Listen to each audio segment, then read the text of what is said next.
Joining us now is Warren Stanyer. He's the chairman and CEO of ALX Resources. Great to see you, Warren. Good to see you, Mark.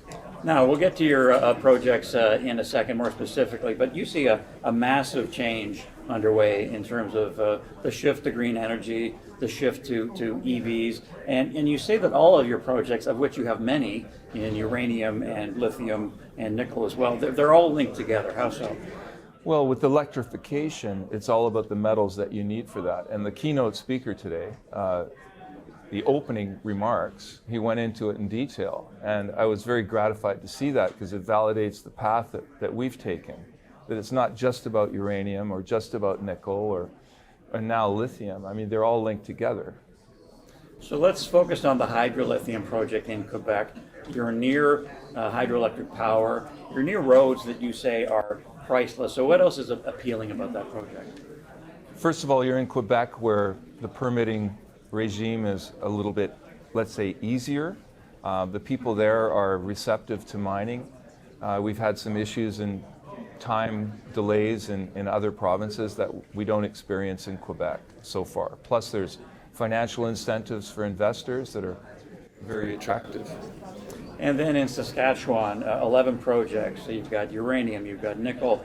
You say Savory Lithium could be big potentially. What are the highlights of that project? Savory Uranium. We don't have any lithium projects. That's okay. Sorry about that. There's a lot of projects. What I like about it is that we have surface expression of uranium, radioactive rocks. In the Athabasca Basin, that's pretty rare to find something in place. There's boulders that were scattered by glaciers all over the place, and you have to figure out their source. In this case, we're at the source.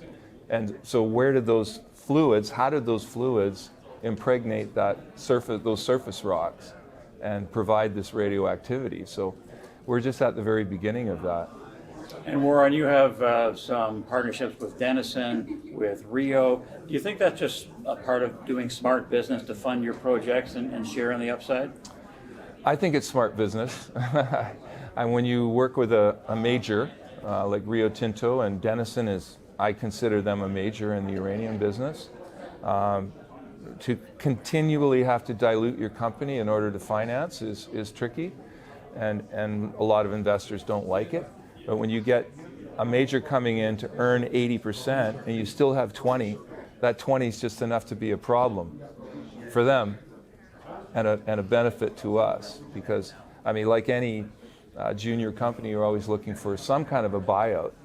And I've been involved in several of those. And in this case, if somebody wants that extra 20%, by that time, there's be a very good reason for them to obtain it, and they will have to pay for it. Now, we've just sort of scratched the surface of all your projects. I'm sure we'll talk about them more in the future. But what kind of news flow can investors expect the next 6-12 months? And what's the main focus, would you say? Well, right now, in the late fall here, we've done some prospecting. We're waiting for results on several of the projects. The lithium project in Quebec, Hydra. We're waiting for results from Savory. We're really prepping for drilling for next year. I'm not a big fan of jumping into the winter scenario and having 30 below weather and 4 feet of snow. Already went through that in 2022. It just adds to the expense, and it's hard on the morale of the workers. So I'm looking forward to the spring and summer of 2023. Thanks for the update, Warren, and we'll talk again.